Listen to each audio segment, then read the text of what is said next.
Jai.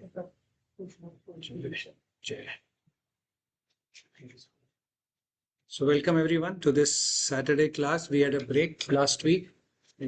We had a break last week and it was a good break. We had a good session. Those who attended Krishna Kishore Prabhu's session, I think you would have enjoyed.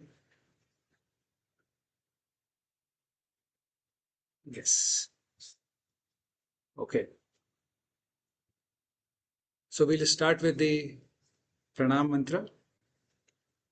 Om Agya, the first page of Bhagavad Gita.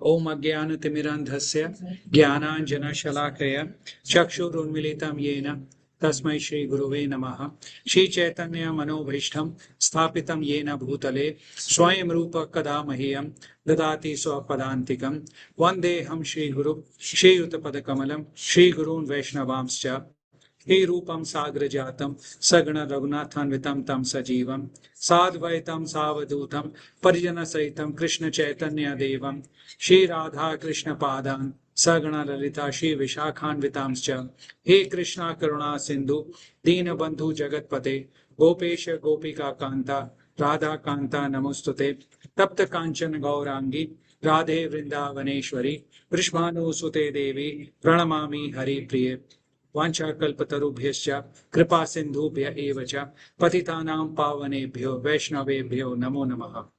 Shri Krishna Chaitanya प्रभु नित्यानंद श्री अद्वैत गदाधर शिवासादि गौड़ भक्त वृंदा हरे कृष्णा कृष्णा कृष्णा हरे हरे हरे राम राम राम हरे मुखं करोति वाचालं पंगुं लंघायते गिरिं यत्कृपातमहं वन्दे Shri गुरुदीनताम्।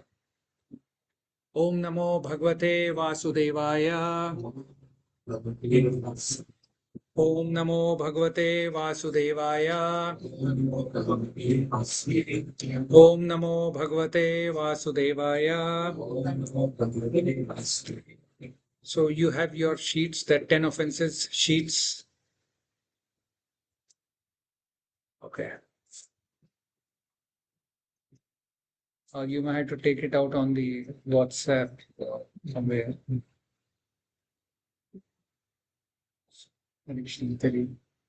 So 10 offenses. We'll just recite all the offenses one by one.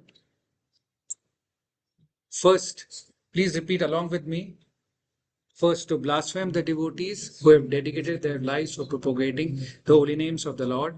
Second, to consider the names of demigods like Lord Shiva or Lord Brahma to be equal to or independent of the names of Lord Vishnu. Third, to disobey the orders of the spiritual master and consider an ordinary person. Fourth, to blaspheme the Vedic literature or literatures in pursuance of the Vedic version. Fifth, to consider the glories of chanting Hare Krishna to be an imagination. Sixth, to consider the holy names of the Lord. Seventh, to commit sinful activities on the strength of the holy names of the Lord. Eighth, to consider the chanting of Hare Krishna as one of the auspicious ritualistic activities which are offered in the Vedas as fruitive activities, Karma Kanda. Ninth, to instruct a faithless person about the glories of the holy names of the Lord. 10th, not have complete faith in the chanting of the holy names and to maintain material even after understanding so many instructions on this matter. It is also an offense to be inattentive while chanting. Every devotee who claims to be a Vaishnava must carefully guard against these offenses in order to quickly achieve the desired success, which is Vishnu. So we'll keep on reciting these prayers till we complete this, and they should become part of your daily sadhana in the morning. One is Shikshashtakam, And second one is 10 offenses. In the temple, this is done before we start the chanting. So we remember these offenses when don't repeat it. So in the last class, we had covered the first two offenses, which was about the blaspheming the devotees. And second thing is to consider names of demigods like Lord Shiva or Lord Brahma to be equal to or independent of the names of Lord Vishnu. Now this we will start further now. The third offense. We'll do the third offense. What is the third offense? To disobey the orders of the spiritual master and to consider an ordinary person. So it is called Guru Avagya. Guru Avagya, which means to disobey the orders of the spiritual master. Now, in the Shastras, there is lot of importance which has been given to Guru. And we can see practically in our daily life also the importance which has been given to the teacher. In our schools, we have Teachers' Day and all that because there is a lot of importance given to the teachers. In Vedic Shastras, it is mentioned that Guru is the mercy form of Krishna. He's there to give mercy of Krishna, and he actually gives us guidance to develop the love for Krishna. So that is the importance of Guru. Can anyone tell me who was the Guru of Lord Ram? Lord Ram? Huh? Vashishta. Vashishta. And the Guru of Lord Krishna? Sandeep Muni. So even they had gurus. They know everything, but they still had guru. So that is the importance of having a guru in our life. Very, very important. And not just in spiritual life, otherwise also, and we call it mentor, counselor, whatever we call it. Otherwise, it is very, very important for us to have a guru. In fact, in Bhagavatam, when we are reading, we go to Canto 7. There is this conversation which is happening between Prahlad Maharaj and Narsimha Dev. And Prahlad Maharaj is saying, Evam janam nipatitam prabha ahi kupe kamha bhi kaman anuya pratan prasangat. I was falling into the well which is full of snakes. And like many other people, I was just falling into that. Krit Atmatsur Rishina Bhagwan Grahita. It was your disciple, which is Narad Muni, who saved me from that. He is telling it to Narsimha Dev. And then he says, Soham Katham na Visraje Tav Bhratya Sevam. Now he is telling to Narsimha Dev, how can he abandon the service of Guru to serve you? For me, it was Narad Muni who saved me. I have to first serve him, then I will serve anyone else. Right? Prahlad Maharaj is saying this to Narsimha Dev. That is the importance of Guru, because Guru, which is Narad Muni, has saved me from falling into the well full of snakes. He has pulled me out of that. So my first duty is to serve the Guru. That's the importance of Guru. We should always be serving the Guru. Anyone remembers Mangala Arati? The last verse of Mangala Arati is Yasya prasadat bhagvat prasado Yasya prasadan na gati kutopi Yasya prasadat bhagvat prasado. You have given me, your prasad is the benediction of Krishna. Gives me the benediction of Krishna. That is one. Yasya prasadat bhagvat prasado Yasya prasadan na gati kutopi. If you don't give the benediction, I cannot get anything. With Guru's mercy, we can get Krishna. And if Guru's mercy is not there, we will not get anything. So that is the importance of having a Guru. That's even Chaitanya Mahaprabhu said, Guru Krishna Prasad Paye Bhakti Lata Beach. So this bhakti, which is like a creeper which is growing, the bead, the seed of that bhakti creeper is Guru Krishna Prasad, is the prasad which is given to us by the Guru. So our bhakti can only start when we get the mercy of Guru. That's the importance of Guru. Now this shloka talks about Guru Avagya. This third offense is about Guru Avagya, the disobedience to the orders of the spiritual master. Now there are 4 categories of offenses that we can commit against the Guru. The first offense is about offenses by the body.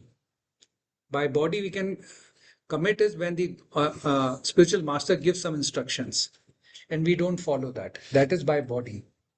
And second one is we don't pay obeisances to the Guru. Now here we are talking about gurus like Jayapataka Swami Maharaj, Bhakti Samit Swami Maharaj, Bhakti Vinod Maharaj, Gopal Krishna Swami Maharaj, Radhan. So the gurus who are of that stature. So we have to follow their instructions and we have to pay obeisances to them. So that is, if we don't do that, that is the offense by body. The offense by mind is when we start looking at the Guru as having so many shortcomings. For example, many of the gurus in our parampara, whom we see in our altar, we have that Guru parampara. They were uneducated. Now, if you start looking at them as uneducated, that is an offense, because they are devotees of Krishna, and they can give us the mercy of Krishna. So when we start overlooking their good qualities and start looking at their negative qualities, that is the offense by mind. So if there is a Guru Maharaj, we should not commit this kind of offense. Then offenses by word. Not chanting the Guru Pranam mantra. So for us who are initiated, we have to chant the Pranam mantra of our Guru Maharaj. For those who are not, we have to chant the Pranam mantra of Srila Prabhupada. What is the Pranam mantra? Namo Vishnu Padaya, Krishna Pishtaya Bhutale, Shrimate Bhakti Vedanta Swami iti namine. Now, so this is the Pranam mantra we should be chanting before we start our rounds. Many devotees chant it after completing every round. So we should be chanting Srila Prabhupada's Pranam mantra. Those who are not initiated, they should chant Srila Prabhupada's Pranam mantra. For us, we chant Pranam mantra, Prabhupada's Pranam mantra plus our Guru Maharaj's Pranam mantra. So we do that. So that is something which, if we don't do, that is a Guru Avagya. And we should be glorifying the spiritual master. We should glorify our spiritual master. For that, we should know our spiritual master. So basically, you can glorify someone only when you know. So we have to find out about our Guru Maharaj. So for example, for us, we have to find out about Srila Prabhupada. So right now we are reading Bhagavatam and other things, but there is a whole set of books which is called Prabhupada Leela Amrit, where Prabhupada struggled the way he struggled at the age of 70, single-handedly writing the books, then buying the paper, carrying the paper in a rickshaw to another publisher who is printing it, and they don't have, he's printing it on credit. So then he will go whether printers come right or not, check that, and then he will give him 10 copies. Prabhupada will sell it, give that money for the next printing. And he's doing that in Delhi, in middle of heat and cold and everything. And there he has been hit by a bull also while doing that. Right? So he has gone through all such struggles to do that. So when we read the glories of our Guru Maharaj, of Srila Prabhupada, that is when we start developing respect for the sacrifices which he has done. Otherwise, we think, okay, see, if you see the later part where ISKCON became successful, right? Then he can travel easily. He traveled world 17 times. And every time he reaches the airport, there's a group of devotees ready to receive. But that was not the case. He was alone. Everything, he started his first center. It was called, before ISKCON, it was called, what was the name? Which organization which Prabhupada started?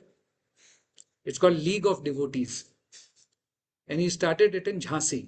Jhansi is a place in Uttar Pradesh. Rani Lakshmibai of Jhansi, Jhansi ki Rani. Yeah, that is Jhansi. This is Jhansi. He started from there. He got one place to start with, and the wife of the governor of Uttar Pradesh developed a fancy for that place for doing some social service. And since husband was governor, so Prabhupada was thrown out of that place. So now after 1 or 2 years of struggle, he had no place, nothing. He was on the streets, right? So that is the kind of struggle he has gone through at the age of 70 to start this. And that struggle has gone for several years. Before he went to, again, when he went to US, he was staying in a family where he was sharing the fridge. On the first shelf would be beef and mutton and everything. Below that, he will keep his food. He is using the same utensils. No option. Then he shifted to a place, and because of money, because he did not have money, he was staying in a place which was surrounded by hippies. And when you got out of his place, he will find people lying on the road, all those. He went through all that to propagate the message of Bhagavad Gita. That's the struggle which he has gone through. So when we read about the Guru, that is when we realize what struggles Prabhupada has gone through, and that is when we start getting the uh, uh, essence of when we read his books. Then we start getting what he's going through in his mind. So whenever we are reading Bhagavatam in the morning, I'm trying to visualize when Prabhupada wrote it, what was going on in his mind. See, today if you write a letter to someone, what is currently going on in your mind will come in your letter, right? Whether you write it directly or not. So that is my quest to figure out what was going on in Prabhupada's mind when he wrote this purport. So you imagine every second or third purport, he will give some logic about impersonalism. Something about impersonalism. Impersonalists do this, do this, do this, all those things. Why? Because he was surrounded by impersonalists and he had to counter them. And he was educating us to counter. Even today, we are surrounded by impersonalists. So he is educating us to counter that. So that is how we develop love and respect for our Guru Maharaj. And the last one is not respecting Guru's paraphernalia. Now imagine when your son or daughter goes out of the house to hostel or somewhere else, don't you see the clothes or something of the son or daughter and feel my sons, my daughters, right? You take it, you keep proper care of those things, right? My sons, my daughters. Or if your parents have left the world, then you keep things for your parents, my mothers, my fathers, right? Same respect has to be given to Guru's paraphernalia also. That's why if you go to Vrindavan, in the temple, behind the temple, there is Prabhupada's room where Prabhupada used to stay. All his paraphernalia has been kept very nicely. We should go and visit those, right? Now, if we have committed this offense, any of these offenses against the Guru, then what should we do? How to rectify this offense? First thing is the Karam Kandi Prayashchit does not work for any of these offenses. All these 10 offenses cannot be taken care of by all the Prayashchits which are given there. So for this, if we have offended our Guru, if we have committed offense against our Guru, only option is to beg forgiveness from him. There is no other way of taking care of this. Remember the story of Durvasa Muni and Ambrish Maharaj. Even the Lord said, I cannot forgive you. You have to go back to Ambrish Maharaj and beg forgiveness. So we have to remember that the only way to correct this offense is by asking forgiveness from the Guru, and Guru Maharaj will always forgive you. So because they are merciful, they will always look at your good qualities, not the bad qualities, right? So they will always forgive you. So remember that.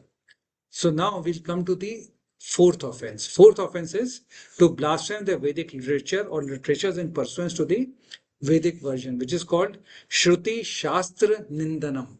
Shruti Shastra Nindanam. Nindanam means to speak ill about the scriptures. Now there are four things which should be killed immediately. What are those 4 things? First one is fire. If you see fire, immediately douse it. Otherwise, it will burn the entire house and all those. So first thing is fire. Second thing is enemy. If you find an enemy, immediately take care of the enemy.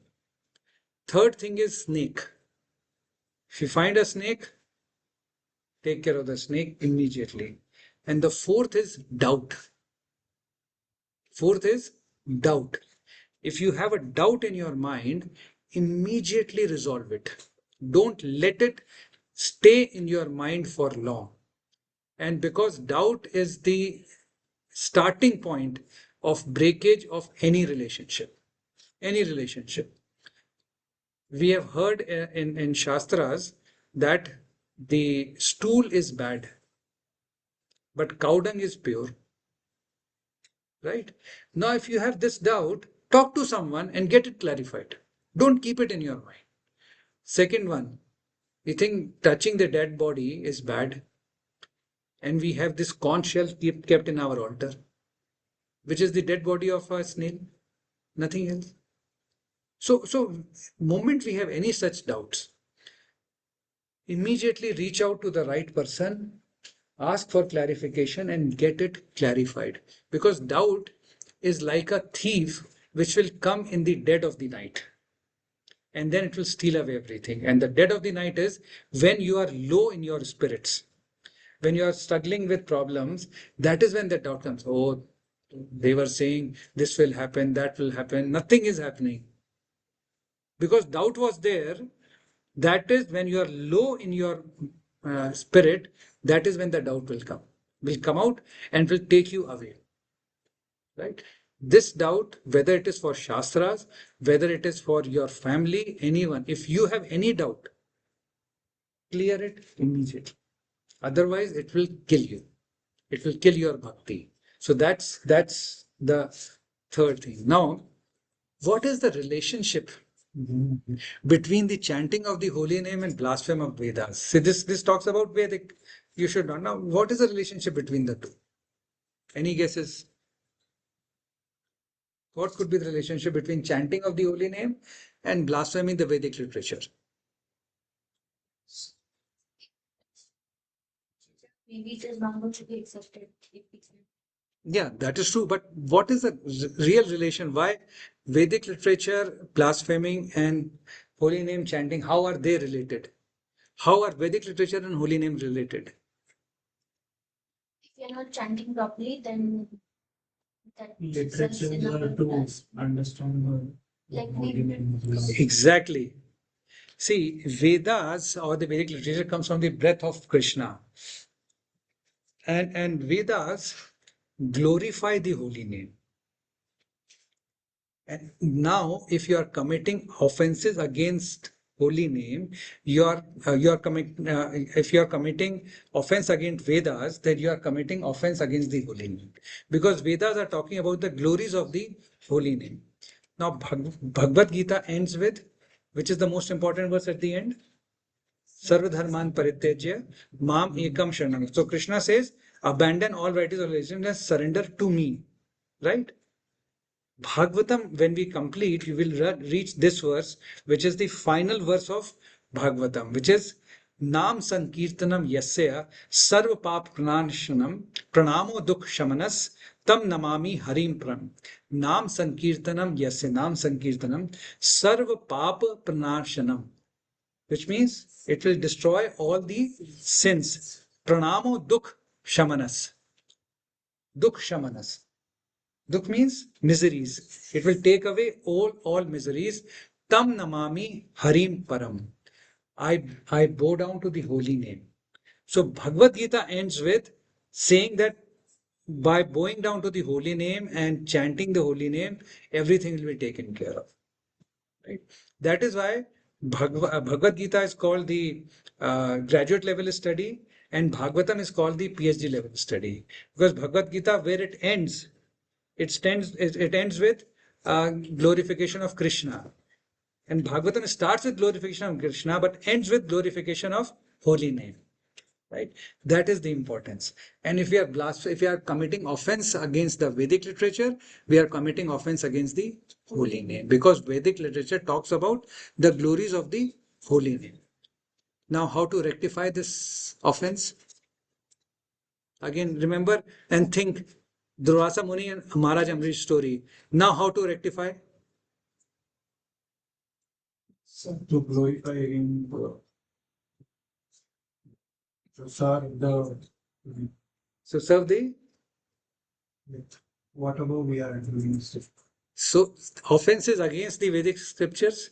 So, you have to beg forgiveness from the Vedic scriptures.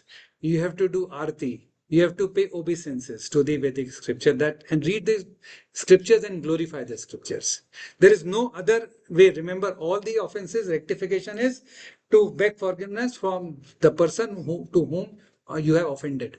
So for the scriptures, if you have offended the scriptures, beg forgiveness, do arti, read it, glorify it. That is what we have to do.